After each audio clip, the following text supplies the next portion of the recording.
Alhamdulillah, wassalatu wassalamu ala rasulillah Muhammad ibn Abdillah wa ala alihi wa sahbihi wa man walah.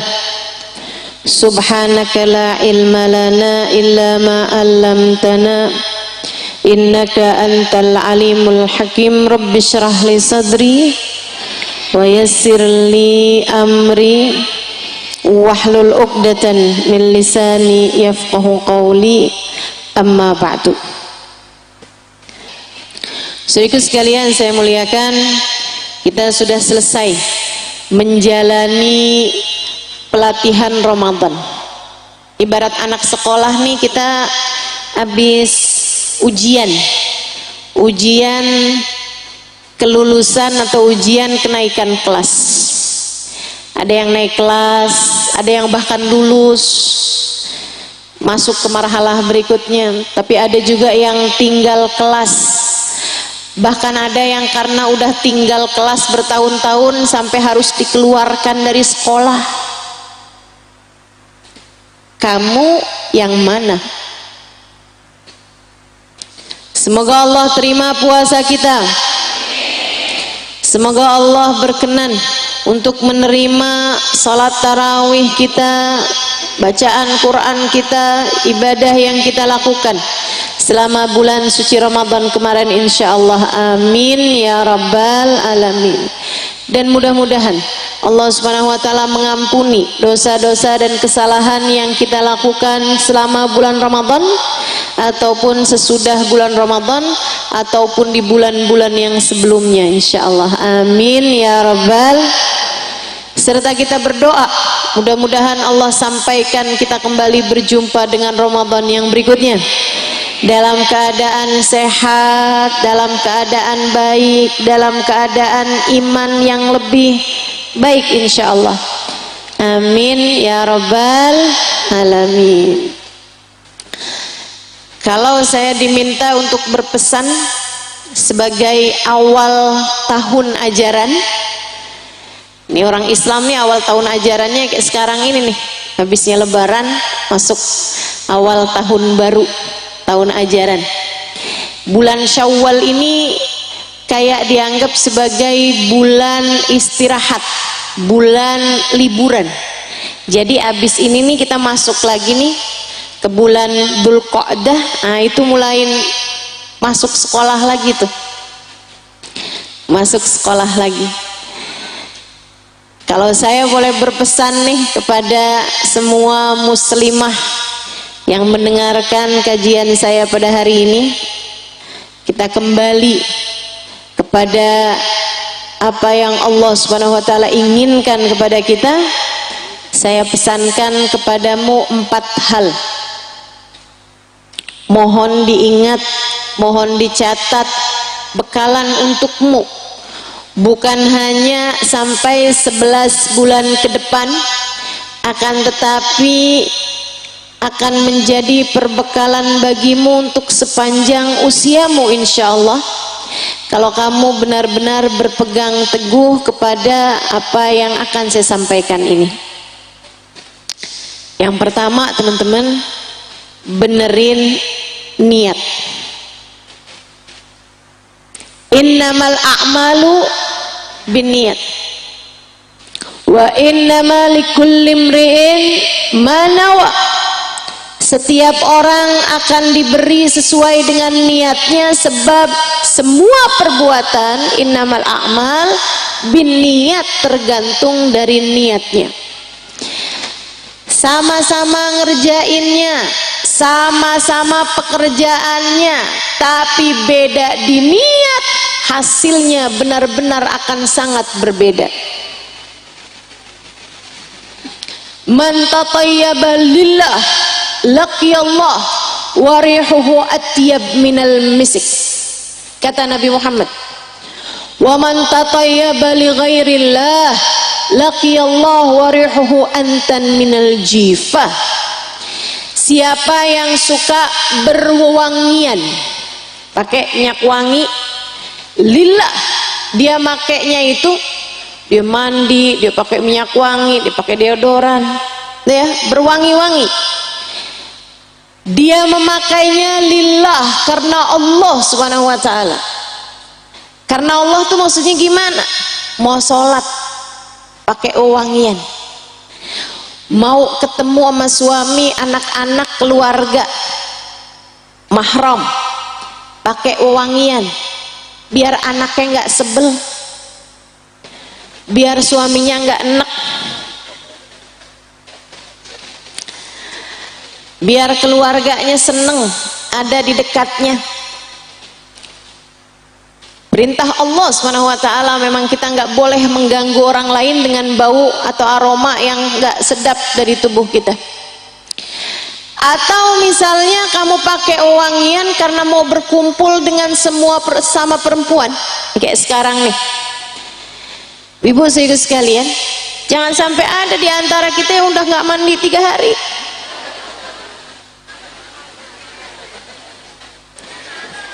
Atau pagi hari ini nggak mandi gitu kan?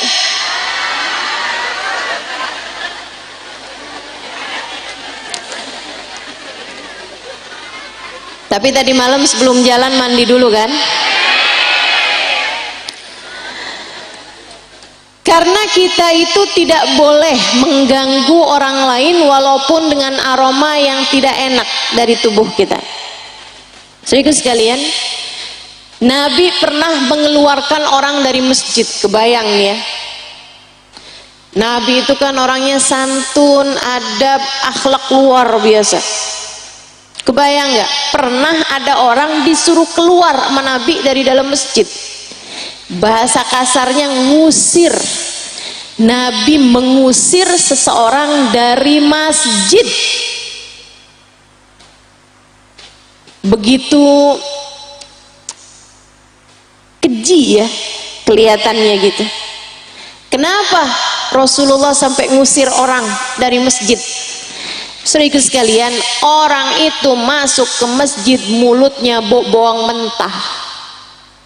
Ini benar, bau bawang putih mentah. Jadi kalau dia ngomong itu yang di samping-sampingnya, ya Allah, rasanya kayak mau pingsan. Bawang mentah, bolak-balik makanin bawang mentah, mulutnya bau bawang, belum hilang baunya, masuk dalam masjid.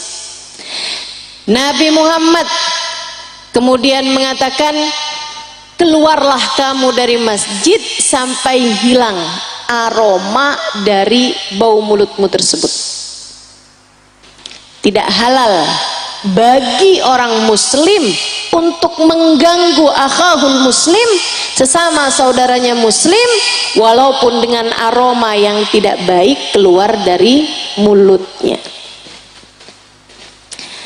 Apalagi kalau dia memakai wangian, gitu kan? Jadi orang di sekelilingnya jadi seneng, orang di sampingnya berasa terhibur dengan aromanya yang wangi. Nabi Muhammad pun wangi, para sahabat-sahabat suka pakai wangian. Sayyidah Khadijah, Sayyidah Fatimah, Sayyidah Aisyah, semuanya suka wangian. Saudaraku sekalian saya muliakan, jadi kalau kamu bau tuh mau ikut siapa?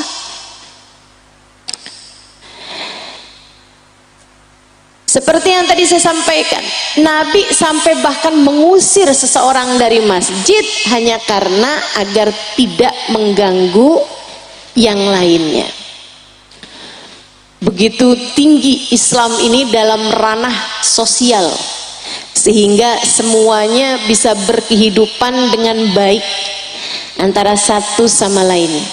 Tapi yang mau saya sampaikan adalah Nabi Muhammad mengatakan, siapa yang berwewangian karena Allah, karena nggak mau mengganggu hambanya Allah dengan aroma yang tidak enak, dia ingin membuat senang orang-orang di sekelilingnya yang adalah hamba-hambanya Allah, dia berwangian ketika akan mengerjakan sholat, ketika akan hadir di majelis taklim semacam ini.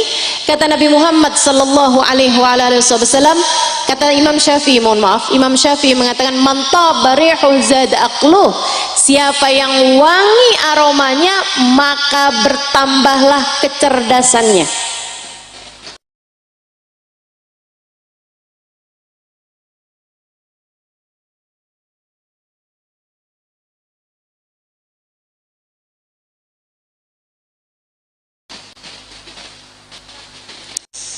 Saudaraku sekalian, saya dulu kalau mau belajar, mau ngafalin sesuatu, ada majelis saya lagi mau buka kitab gitu, nah, itu hal pertama yang saya lakukan selain mandi itu ya, adalah berwangian.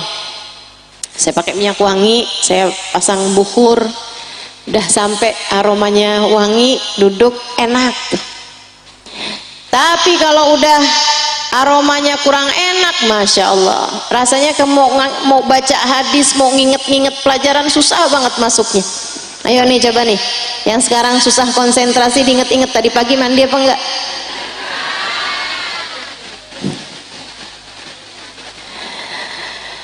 Man tatayyaba lillah, siapa yang berwangian karena Allah, laqiyallah wa ri'uhu atyab minal misik, dia akan berjumpa dengan Allah di akhirat, baunya lebih wangi daripada bau misik, bau kasturi.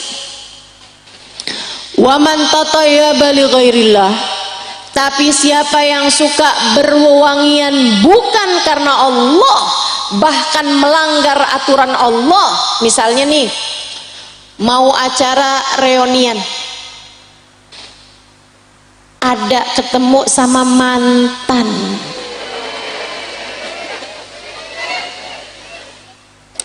mandi bolak-balik, pakai deodoran lapis-lapis,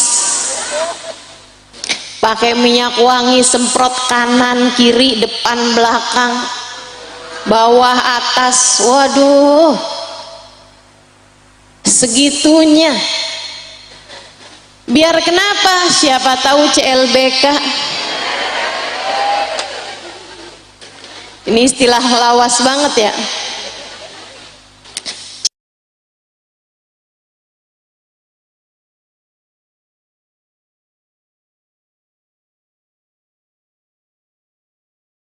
Cinta lama bersemi kembali katanya.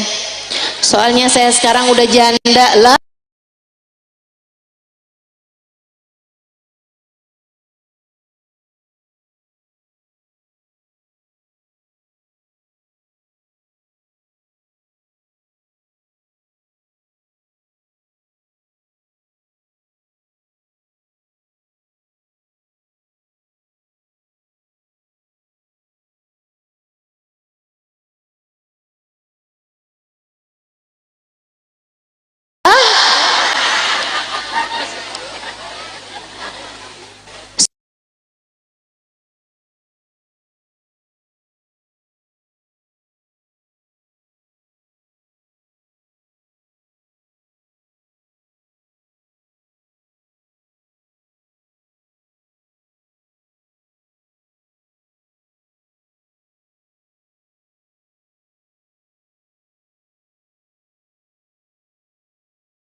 Saudaraku sekalian saya muliakan, atau adik-adik nih yang belum nikah mau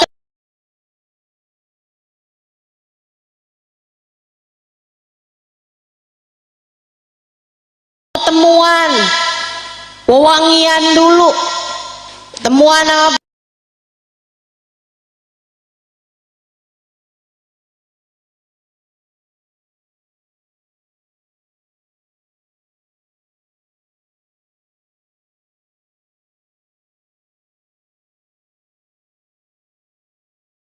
Pacarnya nih sama-sama hadir majelis, mau buat apa?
Jangan ngegampang. Hadir aja, mengapa sih Ustazah nih ribet?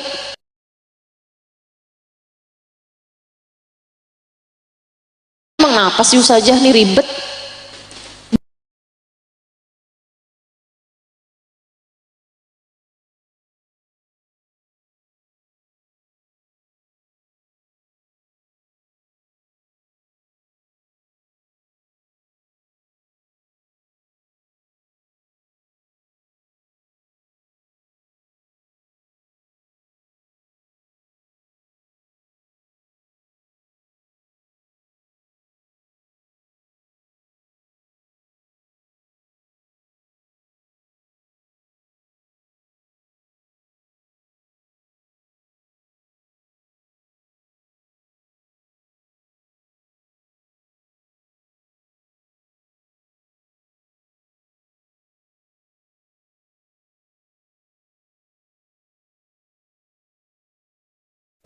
Duduk dekat kipas.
Alfa marid wa khairun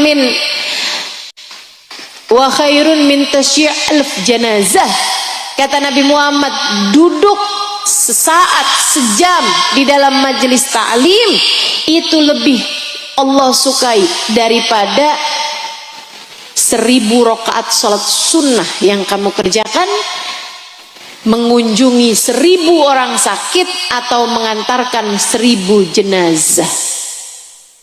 Pahalanya besar kalau benar di niat. Sedikit sekalian, saya ingat satu cerita diceritakan oleh guru saya Sayyidil Habib Umar bin Hafid tentang seorang sahabat Nabi Muhammad.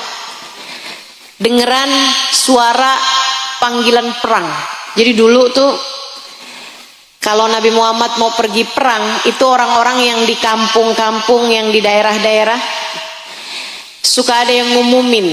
Belum ada radio, belum ada TV, belum ada Instagram, apalagi TikTok.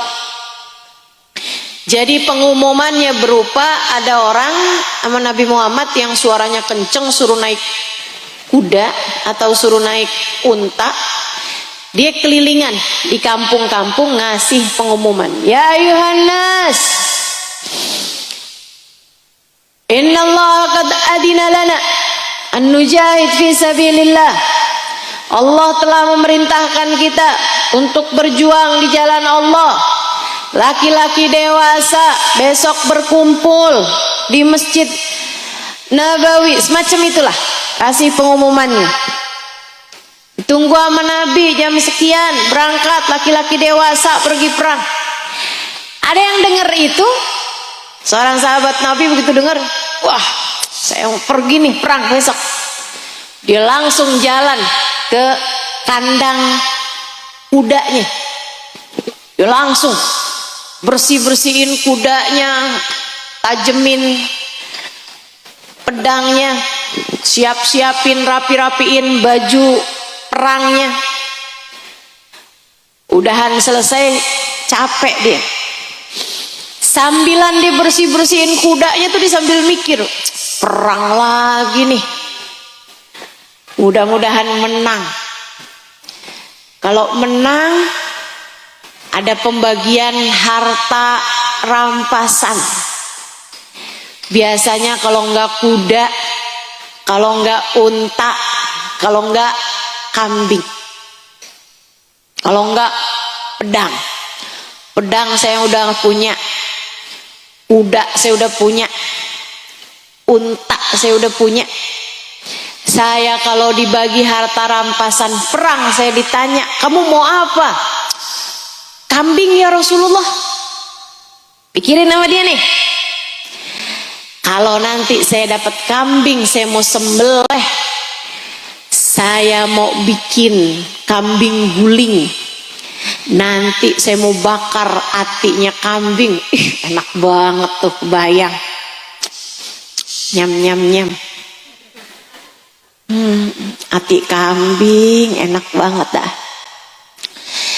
Habisnya dia bersih-bersihin si kudanya tadi itu, capek di atas bale-bale, ketiduran, ngimpi. Kayaknya tuh perangnya udah selesai, perangnya menang, harta rampasannya banyak, cuman masalahnya dia mati.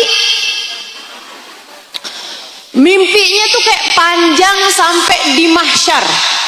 Tiba-tiba udah sampai mahsyar, saat pembagian catatan-catatan amal dan saat pembagian balasan-balasan amal perbuatan. Dia lihat teman-temannya dia yang mati juga di saat perang, semuanya dosanya diampuni, bahkan bisa memberi syafaat kepada 70 keluarganya. Habis itu aromanya wangi misik, darahnya, karena orang kalau meninggalnya jihad itu dikuburkan sama baju-baju yang ada darah-darahnya, itu udah nggak pakai dikafanin lagi, langsung dikubur aja. Nabi Muhammad bilang, maka darahnya akan Allah gantikan dengan bau misik. Bau darahnya Allah gantikan dengan bau misik. Semuanya kayak begitu kecuali dia.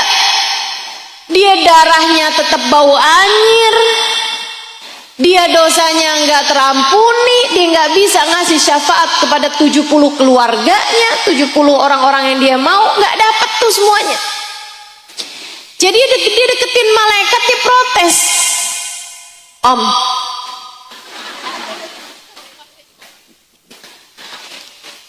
malaikat tuh dia bilang, saya syahid juga loh, sama kayak mereka.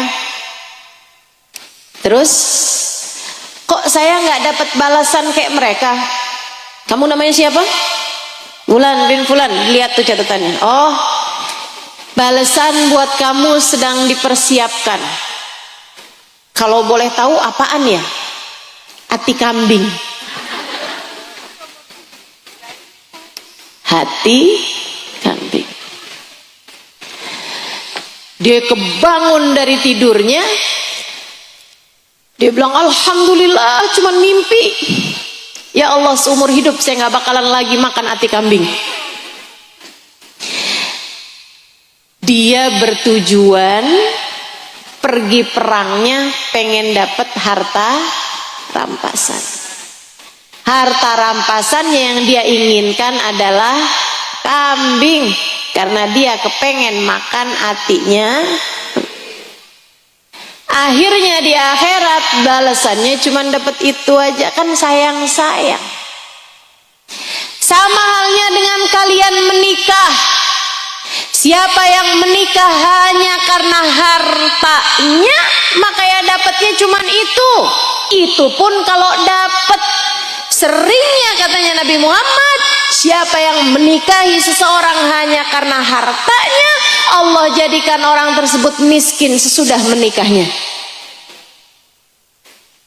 Atau kalaupun gak miskin, pelit banget, yang sampai gak mau ngasih sama kamu istrinya.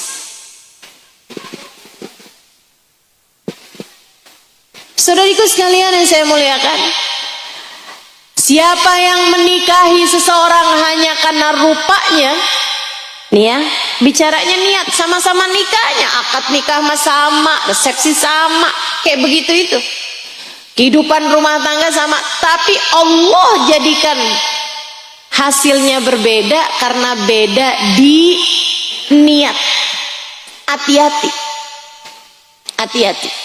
Adik-adik yang belum nikah, hati-hati meniat nikah. Jangan sampai niatmu biar ada yang nafkahin. Nggak gitu deh. Kamu ngapain pengen cepet nikah? Biar nggak jadi beban orang tua. Saya kasih tahu, adik-adik dengerin, dan para orang tua juga dengerin. Jangan sampai buruan nikah, lo nyusahin gua mulu, kamu nyusahin saya mulu. Cepetan nikah, biar kita nih berkurang beban keluarganya. Nggak gitu bu, nggak gitu, nggak gitu. Ibu-ibu, adik-adik dengerin saya. Adik-adik, kamu jangan pernah merasa dirimu sebagai beban keluarga, karena nggak gitu. Kalau ada yang ngomong kayak begitu, jangan percaya. Para orang tua jangan pernah menganggap anakmu sebagai beban keluargamu. Nggak gitu bu. Bisa jadi kamu dikasih Allah rezeki justru karena anakmu itu. Rezeki semuanya sudah dibagi-bagi sama Allah Subhanahu wa taala. Ingat, kamu tidak pernah memberi rezeki kepada siapapun. Yang ngasih rezeki cuma satu, namanya. Jangan sampai gara-gara urusan nikah akhirnya keimananmu menjadi goyah. Nggak ada. Kamu tidak pernah dinafkahi, kamu tidak pernah direzekikan oleh selain Allah. Yang ngasih kamu rezeki hanyalah satu, namanya War-Razzaq Dzul Quwwatil Matin. Allah lah satu sang pemberi rizki, dialah pemilik kekuatan sejati. A'udzubillahi minasyaitonir rajim. Wa ma min dabbatin fil ard illa 'alallahi rizquha wa ya'lam mustaqarraha wa mustaudaha. Kata Allah Subhanahu wa taala, tidak ada sesuatu yang melata di atas muka bumi melainkan rezekinya dari Allah. Allah tahu tempat dia berada, Allah tahu jalanan yang dia lewati. Nggak akan pernah tertukar, sebab semua rezeki sudah tertakar. Jelas? Jelas bu? Gak usah takut. Ustazah, suami saya nih dolar sekarang tambah tinggi. Terus kenapa bu? Takutnya suami saya kena PHK. Gak usah takut bu. Gak usah takut. Dari dolar rendah sampai dolar tinggi, yang ngasih rejeki sama kamu dan sama suamimu bukanlah bos, bukanlah perusahaan, melainkan Ustazah, saya dagangan di toko sebelah, bikin dagangan yang sama sama saya. Ustazah, gimana ya? Apa saya doain aja biar sebelah tutup tokonya? Jangan, jangan. Rezeki mah Bu masing-masing, tenang aja, tenang. Yang tenang biar rezeki datang dalam keadaan halal. Jangan khawatir sama urusan rezeki, Bu. Saya sampaikan padamu, jangan khawatir soal rezeki. Kamu hanya perlu berikhtiar, betul. Kamu hanya perlu menjalankan ikhtiarnya, itu iya. Akan tetapi sang pemberi rizki tetaplah satu juga, yaitu kata Nabi Muhammad sallallahu alaihi wasallam, "Lau tawakkaltum haqqa tawakkulih, la ruziktum kama yurzaqut tayr, yaghdu khimasan wa yuruhu bitana." Andai saja kalian bertawakal, menyerahkan urusan rezeki kepada Allah Subhanahu wa taala, niscaya kamu akan diberi rezeki kayak diberi rezekinya burung.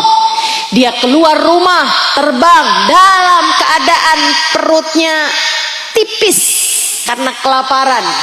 Wayaruhu bitana, sementara dia kembali dalam keadaan perutnya udah penuh, dan di kedua tangannya, kedua kakinya udah ada makanan, bahkan di mingkarnya, di paruhnya sudah ada makanan juga untuk dia memberikan makanan kepada anak-anak burungnya.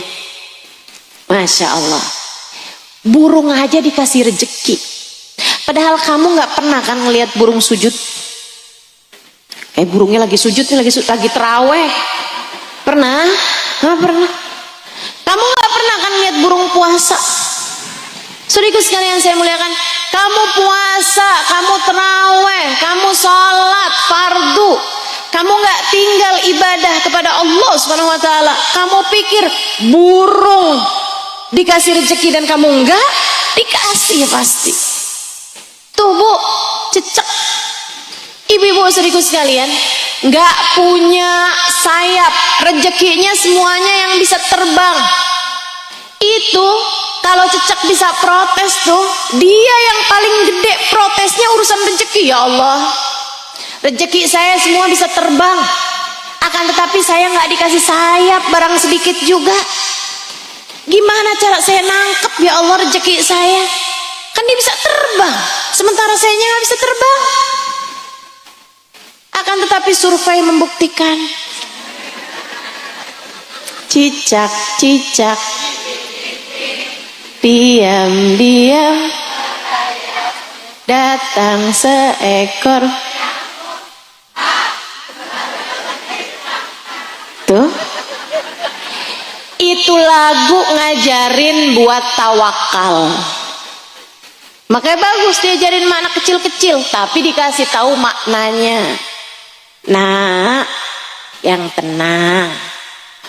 Ayo Ma, gini nasi goreng, ayo Ma. Tuh anak kecil tuh, nangis, tenang nak, tenang, rezekinya datang. Kayak cicak. Ibu yang tenang sama urusan rezeki, Bu. Gajah nggak pernah sujud aja gendut-gendut.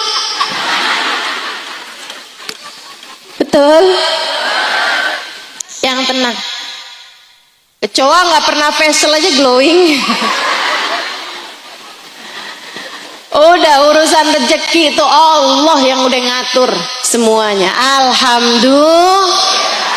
Jangan sampai kamu menikahkan anak hanya agar berkurang beban dalam kehidupanmu. Nggak gitu caranya. Niatmu salah. Niatmu salah. Makanya akhirnya ada banyak orang tua ngomong begini sama saya, Allah Ustazah, anak saya udah saya kawinin masih nyusahin aja. Betul? Bahasamu bukan itu begitu? Jangan-jangan kamu salah di niat, Bu. Makanya dengerin saya, benerin niat. Adik-adik juga, kalau kamu nikah jangan hanya karena agar dinafkahi sama suamimu. Yang ngasih rezeki hanya Allah Subhanahu wa ta'ala semata, tidak ada keduanya. Allah aja udah satu yang ngasih rezeki. Tenang, yang tenang. Jangan terus-terusan nuntut suami. Jangan terus-terusan bikin suami hatinya jadi nggak tenang karena nyari rezekinya dengan terus dibayang-bayangin sama istrinya. Sampai kalau pulang bawa duit sedikit gemeteran, kesian. Ya Allah, ya Allah. Enggak gitu, enggak gitu. Yuk, hatinya yang tenang, hatinya yang tenang. Tapi ustazah, saya tuh kepengen banget ustazah dikasih rezeki itu yang luas gitu ustazah, biar kayak orang-orang. Orang-orang tuh pada bisa jalan-jalan lebaran, pada bisa tamasya, pada bisa seneng-seneng. Ini borok-borok ustazah. Kalau saya beli baju lebaran buat anak sayanya sendiri nggak pakai baju lebaran. Pengen dapat rezeki yang lapang gitu ustazah. Gimana caranya? Ikut apa yang Allah Subhanahu wa ta'ala perintahkan. Gimana tuh? Kata Allah Subhanahu wa ta'ala, man yattaqillah yaj'al lahu makhraja wa yarzuqhu min haitsu la yahtasib. Siapa yang bertakwa kepada Allah, Allah akan beri jalan keluar untuk setiap permasalahannya dan bakal diberi rezeki dari arah yang tidak dia sangka-sangka. Yang takwa. Takwa tuh gimana? Yang takut buat bikin dosa, itu takwa. Kerjain perintah Allah, takut sama dosa. Yang cinta sama Allah dan yang takut sama Allah untuk mengerjakan dosa, itu takwa.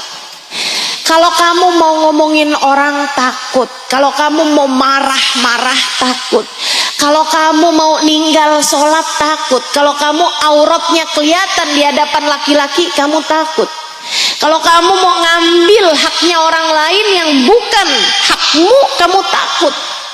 Kalau kamu punya rasa takut semacam itu, ini ada duit nganggur nih, kayak nggak ada yang lihat. Tapi kan Allah lihat, nggak berani. Kalau kamu semacam itu teman-teman saudariku sekalian, saat sendirimu, saat bersamamu, hati kamu selalu merasa dalam pandangan Allah, Allah janji aku akan beri kamu rezeki dari arah yang tidak kamu sangka-sangka. Jadi buat ibu-ibu yang suka merasa rezeki saya kok seret banget Bu, hal pertama yang saya minta kamu lakukan adalah ngomongnya yang bagus sama suami. Akhlakmu cobain, bagusin akhlakmu sama suami yang bagus.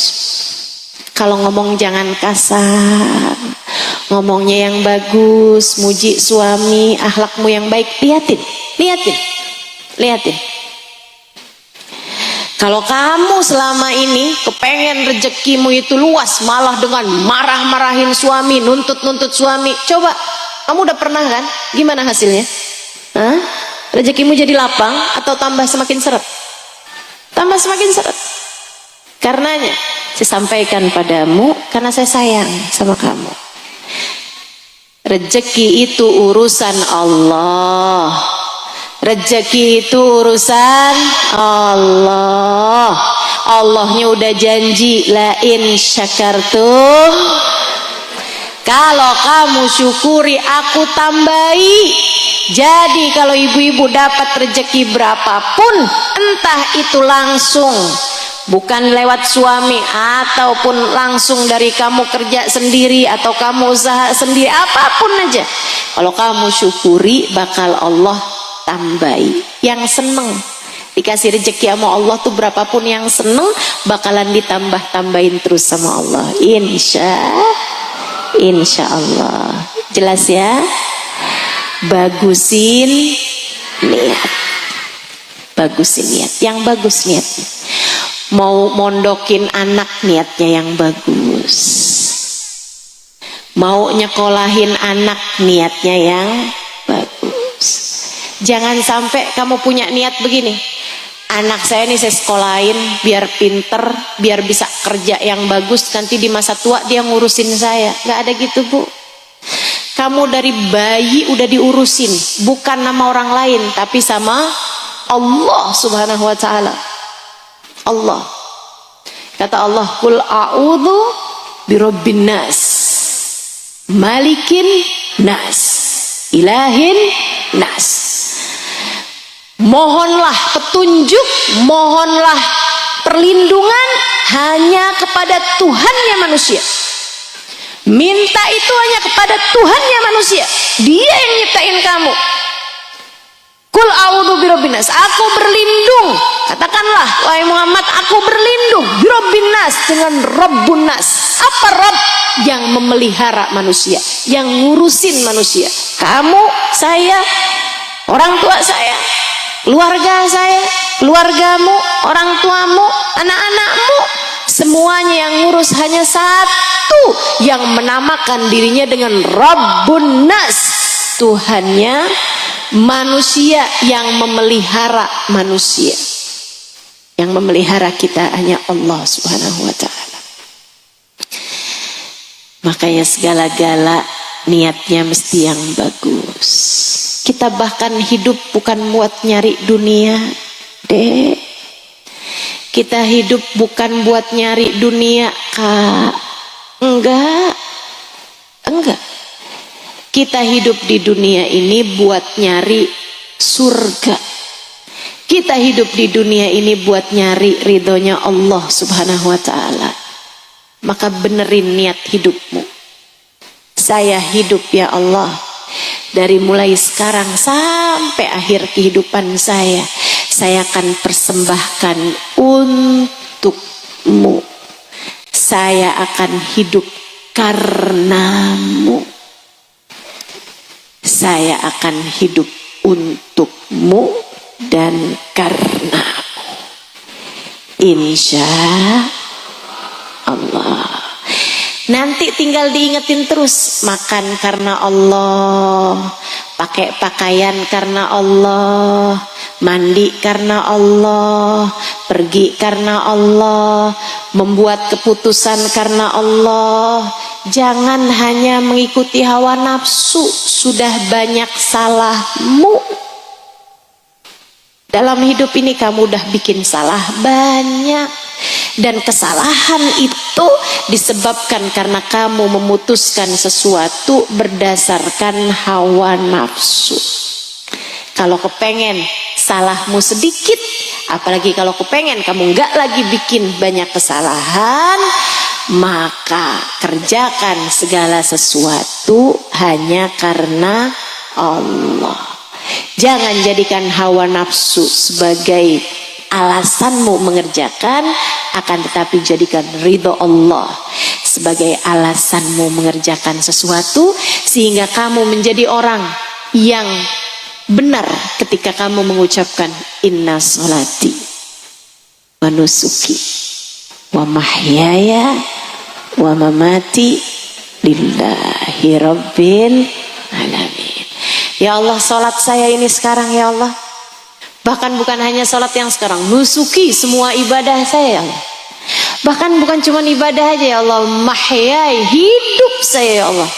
Bahkan bukan hanya hidup aja ya Allah, mati sampai saya mati ya Allah, lillahi rabbil alamin, hanya untukmu dan karenamu ya Allah, la syarikalah, tidak untuk selainmu.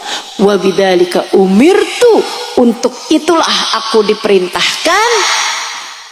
Wa ana minal muslimin, dan aku adalah seseorang yang senantiasa tunduk patuh hanya kepadamu ya Allah. Itu nasihat saya yang pertama. Benerin niat. Benerin niat. Yang kedua, ibu hiduplah dengan takwa. Dek, hiduplah dengan takwa. Kerjain perintah Allah, jauhin larangan Allah. Apapun yang diperintahkan jangan punya pilihan. Ini adzan duhur misalnya, enaknya sholat duhur apa enggak ya? Ya sholat. Bulan puasa, enaknya saya puasa apa enggak nih hari ya? Ya puasa. Enaknya hari ini puasanya sampai maghrib apa mokel ya? Jangan. Teman-teman saudaraku sekalian yang saya muliakan, Ustazah tahu mokel itu bahasanya orang Jawa Timur, dari dulu juga batalin puasa gitu bahasanya. Saudaraku sekalian yang saya muliakan, jangan punya pilihan. Misalnya nih, terhadap perintah Allah dan terhadap larangan Allah jangan punya pilihan. Ya, adik-adik nih, saya umur udah 25 tahun tapi kok belum nikah ya. Kalau gitu saya pacaran aja deh. Nah itu, kamu ngambil pilihan yang bukan takwa. Dek, saya tanya, pacaran hukumnya apa?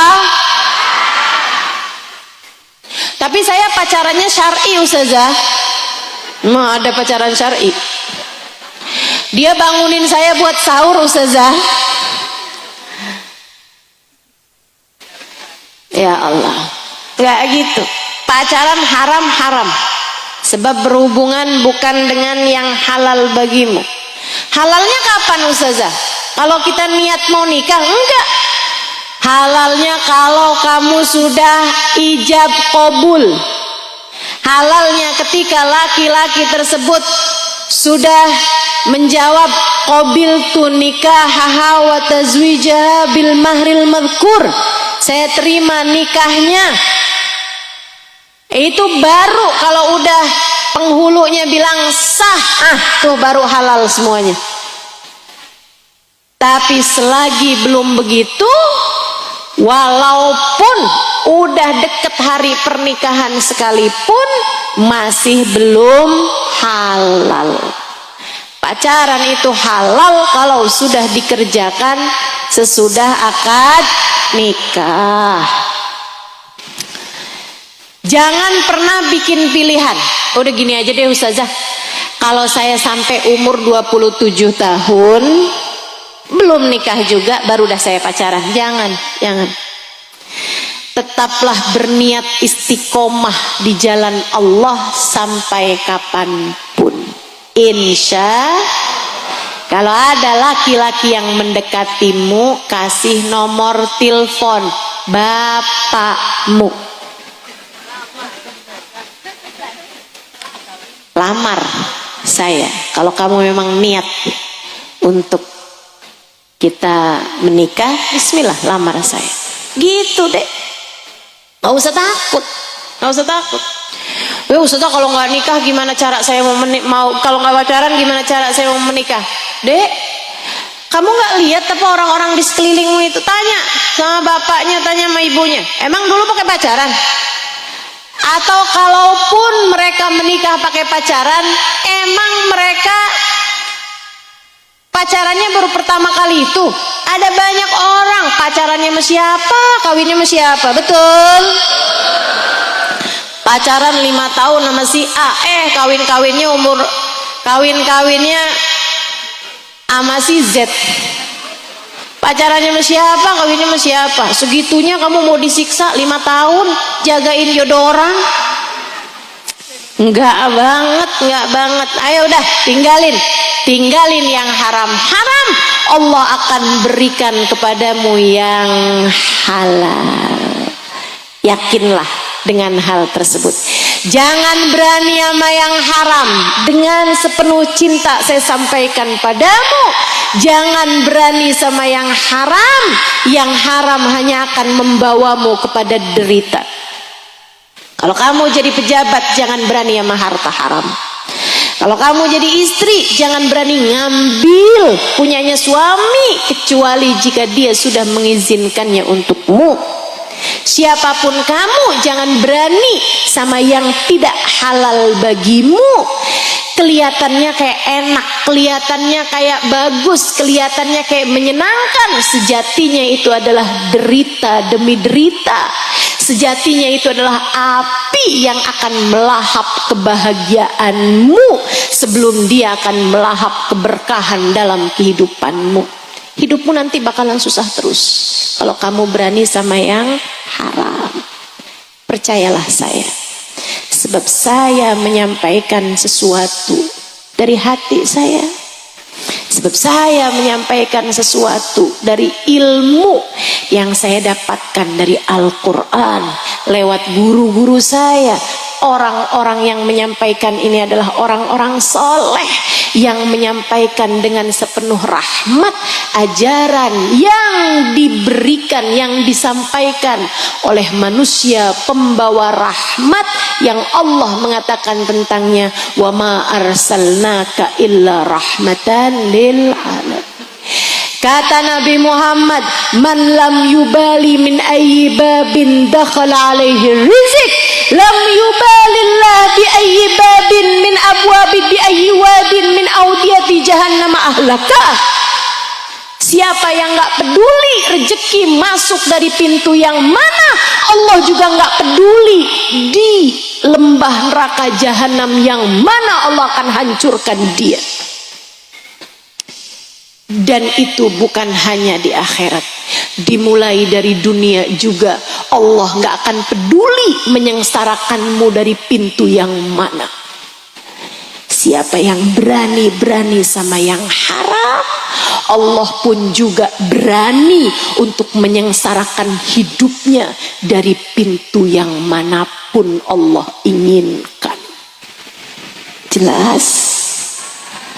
Jelas Bu?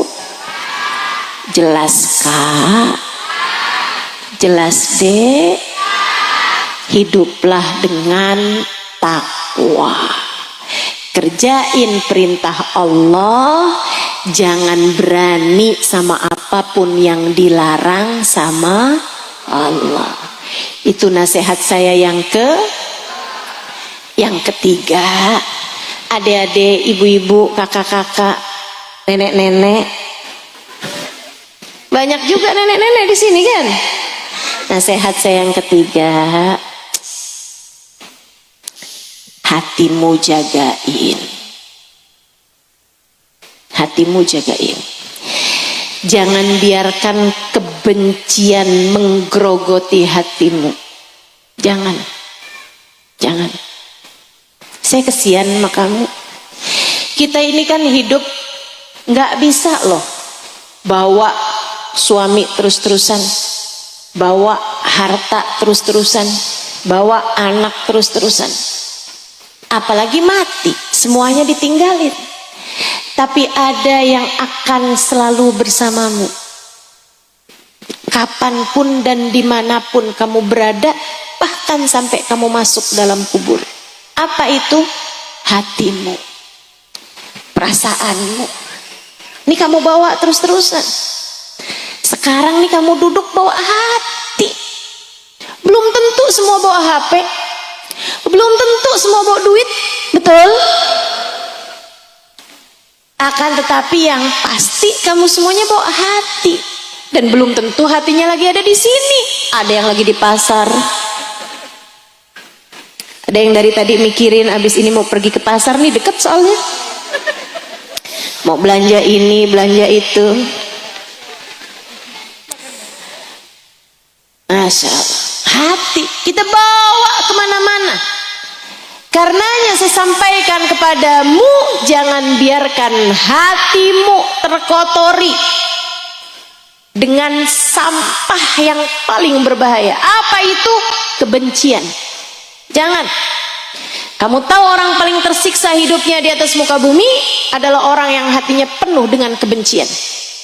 Sama suami sendiri benci, Ama anak sendiri benci, ama mantu sendiri benci, ama mertua sendiri benci, ama ipar sendiri benci. Jangan susah nanti hidupmu, jangan sengsara nanti hidupmu. Jangan benci sama siapapun, sama tetangga yang sayang, sama temen yang sayang, sama anak apalagi yang sayang, sama saudara yang sayang. Kamu nggak bisa milih saudara, kamu nggak bisa milih saudara. Kalau kamu kehilangan saudaramu, kamu bisa nyari di mana? Nggak ada gantinya.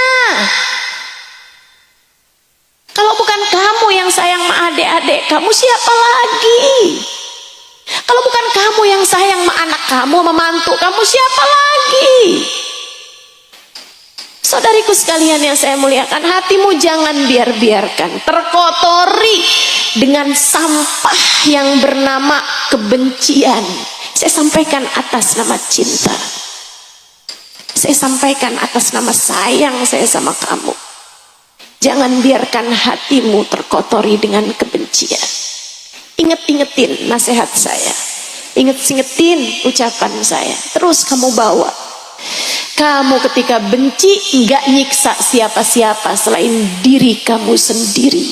Saya ulangi, kamu ketika membenci, kamu tidak sedang menghilangkan kebahagiaan siapa-siapa sebelum kebahagiaan kamu sendiri.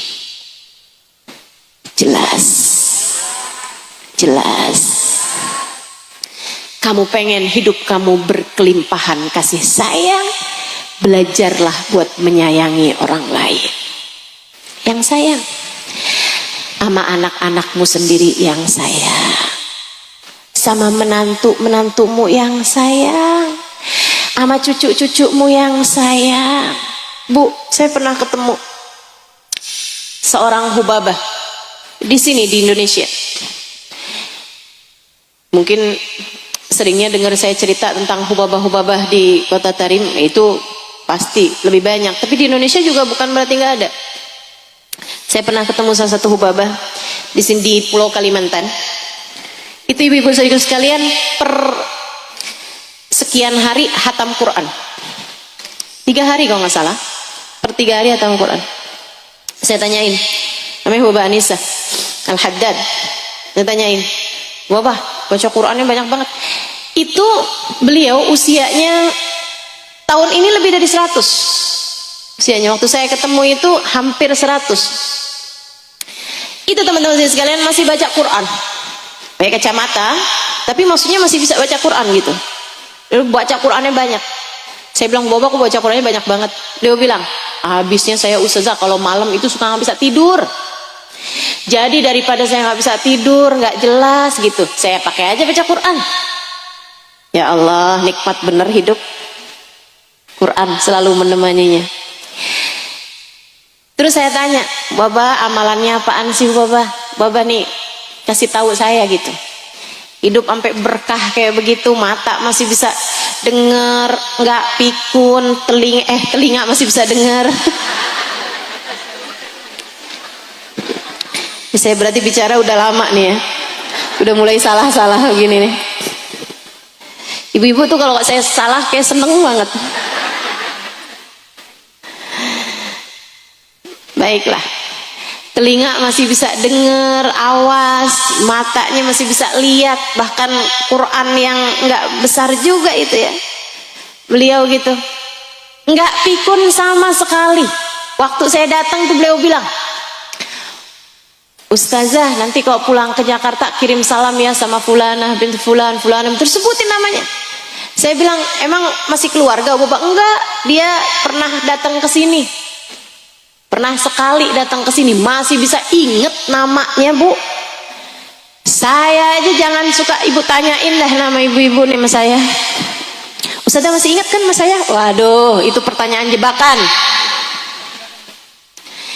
Sehingga sekalian saya muliakan, bisa luar biasa gitu hidupnya, sampai masih bisa ngasih nasihat sama orang di usia segitu lanjutnya, segitu tuanya.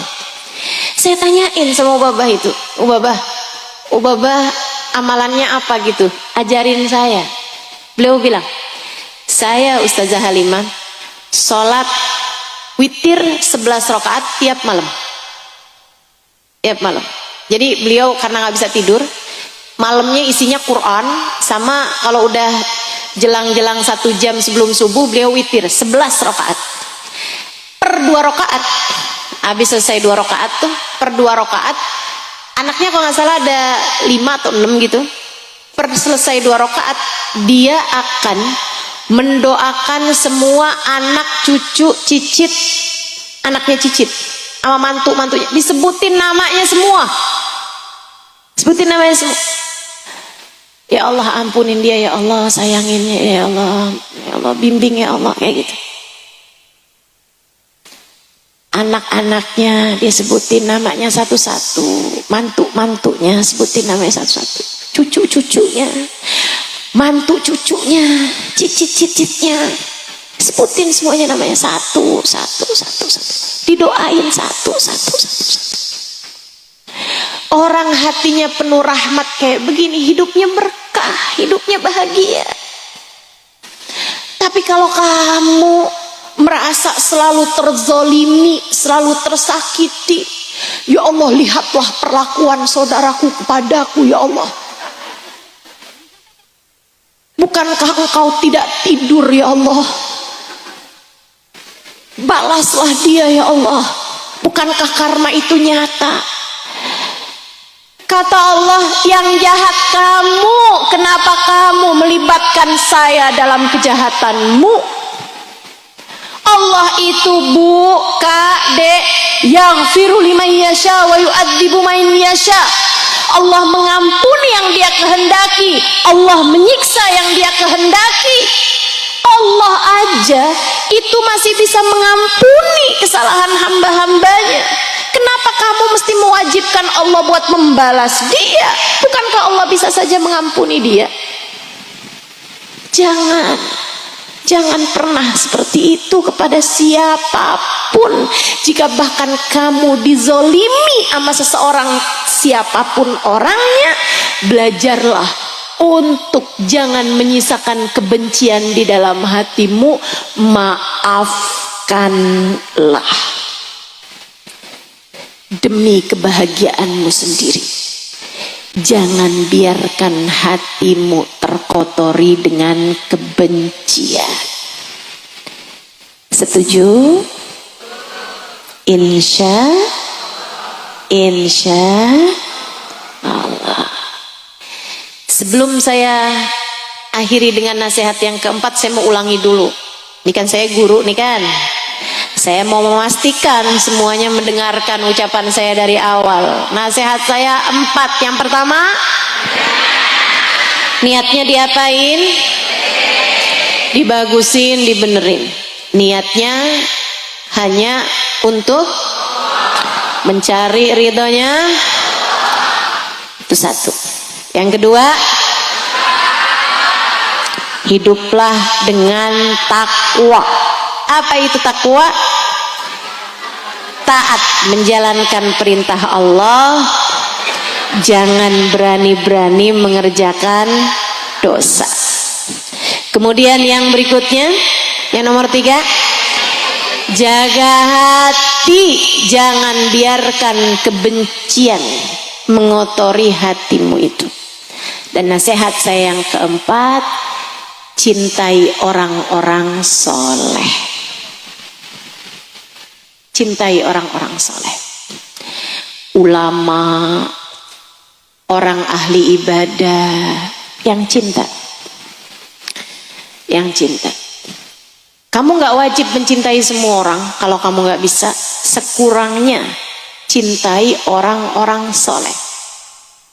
Sebab mencintai mereka adalah persyaratan di akhirat nanti kamu dapat berjumpa, berkumpul dengan mereka. Sebab Nabi Muhammad mengatakan, almar'u ma'aman ahab. Seseorang akan dikumpulkan di akhirat dengan yang dia cinta. Cintai para ulama, cintai guru-gurumu, cintai orang yang bisa mendekatkanmu kepada Allah. Cintai orang-orang soleh, cintai para wali-walinya Allah, baik yang masih ada ataupun yang sudah meninggal dunia, yang cinta sama kekasih-kekasih Allah Subhanahu wa taala. Cintai orang-orang soleh, para sahabat-sahabat Nabi Muhammad. Cintai orang-orang soleh, keluarga Nabi Muhammad. Cintai orang-orang soleh, para nabi-nabinya Allah Subhanahu wa taala. Cintai orang-orang soleh dari sejak Nabi Adam sampai zaman sekarang ini. Cintai manusia paling soleh bernama Sayyiduna Muhammad. Cintai Nabi Muhammad. Kamu pengen hidupmu bahagia, hidupmu benar, hidupmu berkah, yang cinta sama Nabi Muhammad, yang cinta sama Nabi Muhammad, yang cinta. Ustazah, saya kok nggak bisa cinta ya sama Nabi Muhammad? Gimana caranya? Deketin. Gimana caranya deketin? Kenali. Tak kenal maka tak sayang. Ada tahapannya.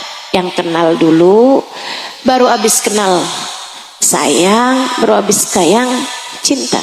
Sama Nabi kayak gitu. Sama Nabi kayak gitu. Kenali. Gimana caranya kenali? Dengerin lebih banyak tentang Nabi Muhammad, terutama dari orang-orang yang punya rasa cinta kepada Nabi Muhammad. Sebab yang tahu tentang Nabi Muhammad banyak, yang bisa menyampaikan sejarahnya Nabi Muhammad banyak. Tapi apakah dia bisa membuatmu menjadi dekat, apalagi cinta? Belum tentu. Sebab rasa hanya bisa dialirkan oleh yang punya rasa. Kalau orangnya punya rasa cinta kepada Nabi, yang dengerin juga bisa belajar mencintai Nabi.